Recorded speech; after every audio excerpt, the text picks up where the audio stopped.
오늘은 이사야 40장 11절의 말씀을 예수 목자라는 제목으로 설교했던 찰스 스펄전 목사님의 설교 가운데 두 번째 요점인 신약 성경의 묘사들이라는 내용을 읽고 묵상하겠습니다. 먼저 본문의 말씀을 읽겠습니다. 그는 목자같이 양떼를 먹이시리로다. 아멘. 설교 내용을 읽겠습니다. 자, 지치지 않은 그리스도인들은 저를 따라서 신약 성경의 묘사들을 세 가지 면에서 살펴보도록 합시다. 여러분 모두 이 점을 기억하기를 바랍니다. 목자이신 예수 그리스도는 신약 성경에서 세 가지 방법으로 묘사되어 있습니다. 우선 그분은 선한 목자로 언급되며 다음에는 위대한 목자로, 세 번째는 목자장으로 묘사됩니다. 자, 먼저 요한복음 10장을 보면 그분이 선한 목자로 묘사된 것을 발견할 수 있습니다. 선한 목자는 양들을 위하여 목숨을 버리거니와. 선함이란 우리 주님의 성품 중에서 특별한 미덕이며 그분의 지상의 생애에서와 인간들을 위한 그분의 열정에서 찬란히 빛을 발합니다. 이 땅에서 사람들에게 멸시와 거절을 당하신 우리 주님을 바라볼 때 저는 그분이 위대한 목자이신 것을 알지만 그분의 위대성이 저에게 크게 감명을 주지는 않습니다. 그분의 양떼는 소수였기 때문입니다. 우리는 사도행전에서 모인 무리의 수가 약 120명이었다라는 것을 읽습니다.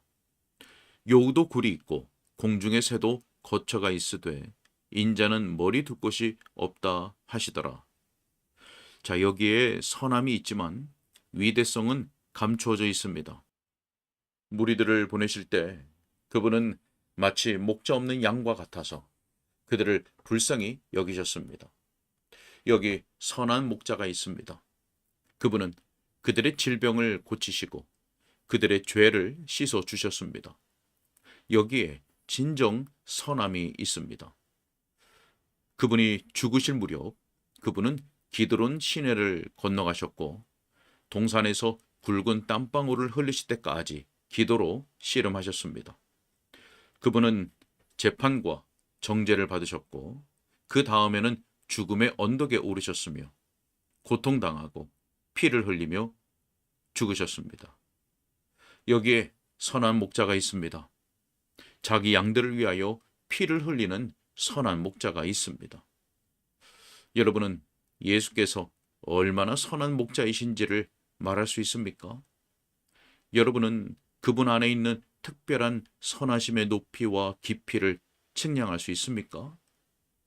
그분은 너무나 선하여 다른 사람들을 구하시기 위해 자기 자신을 구원하지 않으셨습니다. 그분은 너무나 선하여 자기 양 무리의 수를 세실 때 이렇게 말씀하실 수 있었습니다. 아버지께서 내게 주신 자 중에서 하나도 잃지 않았습니다. 그분은 비록 자기 자신은 머리를 숙이고 숨을 거두셨지만 그들 모두를 안전하게 지키셨습니다. 자, 여러분은 히브리서 13장 20절에서 그분이 위대한 목자로 불리시는 것을 발견할 것입니다. 그것이 그분의 지상에서의 삶과 죽음에 대해 언급하는 것일까요? 자, 그렇지 않습니다.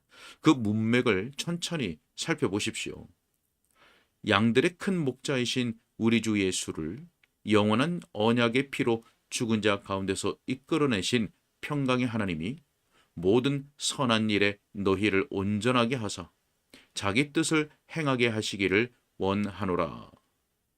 자, 여러분은 이것을 인식합니까? 그분은 죽으실 때에 큰 목자가 아닙니다. 그분은 선한 목자이십니다. 하지만 그분이 죽은 자 가운데서 다시 일어나셨을 때 그분은 위대한 목자이십니다. 여러분은 부활해서 그분의 위대성을 인식하는 것입니다. 그분은 무덤에서 잠들어 누워 계십니다. 그때 그분은 양들을 위해 자기 목숨을 버린 선한 목자이십니다. 그분 안에 다시 생명이 나타나고 돌이 굴려 치워지며 파수하는 자들이 두려움에 사로잡히며 그분이 죽은 자로서가 아니라 부활하신 분으로 서 계십니다. 이때 그분은 위대한 목자이십니다. 그분은 40일 동안 제자들에게 자기 자신을 나타내셨습니다. 그때 마지막으로 갈릴리 언덕으로 그들을 데려가셨을 때 구름이 그분을 가려 그들의 눈에 보이지 않게 했습니다.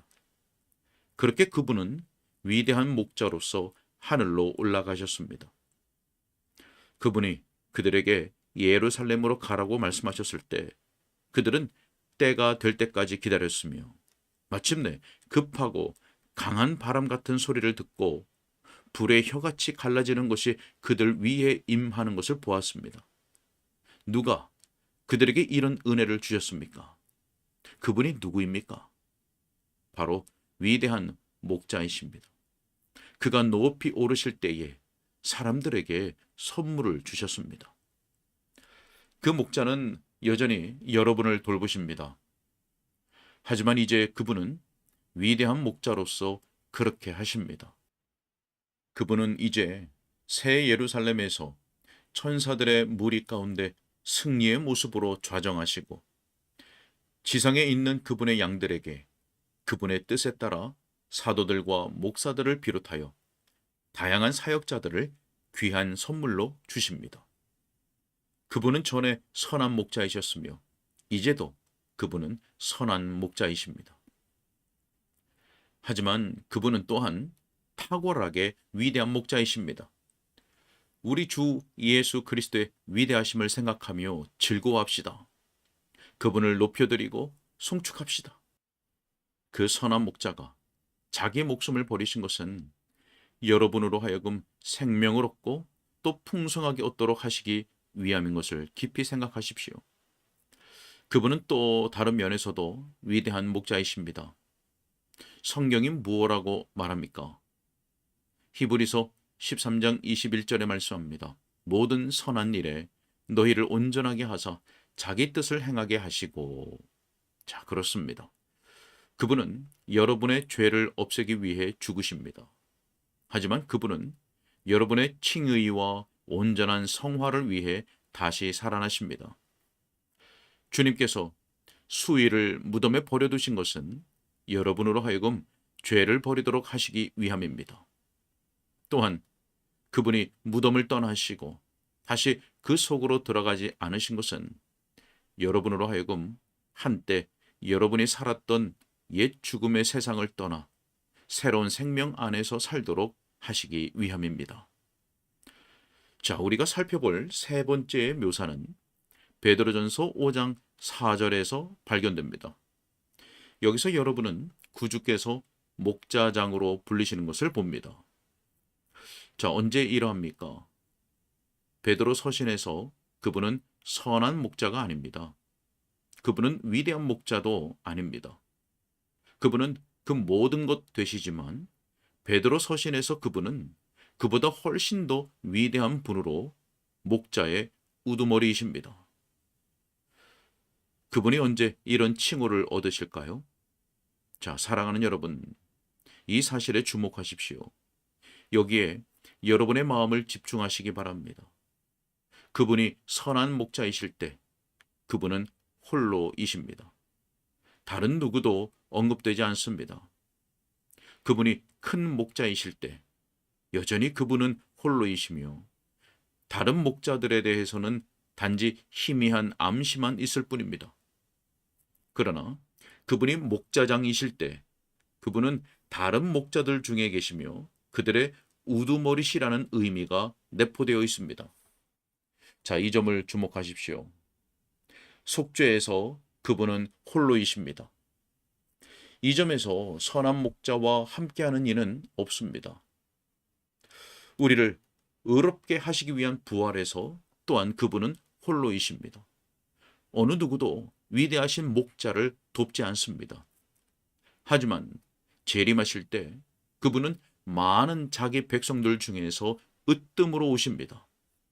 자, 이 구절을 읽으십시오. 베드로전서 5장 4절 말씀입니다. 목자장이 나타나실 때에 시들지 아니하는 영광의 관을 얻으리라. 그렇게 여러분은 그리스도께서 재림시에 목자장으로 오시는 것을 볼 것입니다. 그때 온 세상은 비록 그분이 속죄와 칭의를 위한 사역에서는 홀로이셨지만 섬김이나 영광에 있어서는 홀로가 아니심을 보고 놀랄 것입니다. 그때 그분의 양을 먹인 모든 목사들, 그분의 어린 양을 먹인 모든 교사들, 어떤 방식으로든 그분 밑에서 그분이 사랑하여 피로 사신 양들을 인도하고 다스리고 먹이는데 공헌한 여러분 모두도 함께 나타날 것입니다. 여러분이 알듯이 그분은 선한 목자로서는 면류관이 없습니다. 성경은 큰 목자로서 그분이 면류관을 쓰셨다고 기록하지 않습니다. 하지만 그분이 아버지께서 씌워주신 면류관을 쓰고서 오실 때 그때 여러분 또한 시들지 않는 생명의 면류관을 쓰고서 그분과 함께 영광 중에 나타날 것입니다. 자, 이러한 특수한 상황이 여러분의 관심을 끄는지 모르겠지만 이 점을 숙고할 때 그것은 저의 관심을 끌었습니다. 우리의 목자는 죽으실 때는 선하시고 부활하실 때는 위대하시며 재림하실 때는 으뜸이십니다. 그것이 저에게 큰 힘을 북돋아 주는 것으로 보입니다. 그분은 죄인인 저에게는 선하시며 성도로서의 저에게는 위대하시고 그분의 영광의 통치에 참여할 자로서의 저에게는 으뜸이십니다.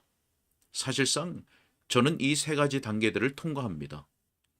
죄인이었을 때 저는 양을 위하여 자기 목숨을 버리신 선한 목자를 바라봅니다. 그리고 저는 그보다 더 높은 단계에 이릅니다. 저는 성도입니다. 저는 모든 선한 일에 저를 온전하게 하사 그분의 뜻을 행하게 하시는 큰 목자를 바라봅니다. 자, 저는 더 높은 단계로 오릅니다. 저는 죽고 다시 살아납니다. 저는 부활의 생명 안에서 행합니다. 그리고 이제는 목자장을 바라봅니다. 저는 그분이 저에게 주실 면류관, 곧 내게만 아니라 그분의 나타나심을 사모하는 모든 자에게 주실 생명의 면류관을 소망합니다. 그분은 선한 목자, 큰 목자, 그리고 목자장이십니다. 하나님께서 우리에게 은혜를 주사 이 진리를 묵상하게 하시고 그것을 깨달아 알고 누리게 해 주시기를 빕니다. 아멘. 오늘은 여기까지입니다.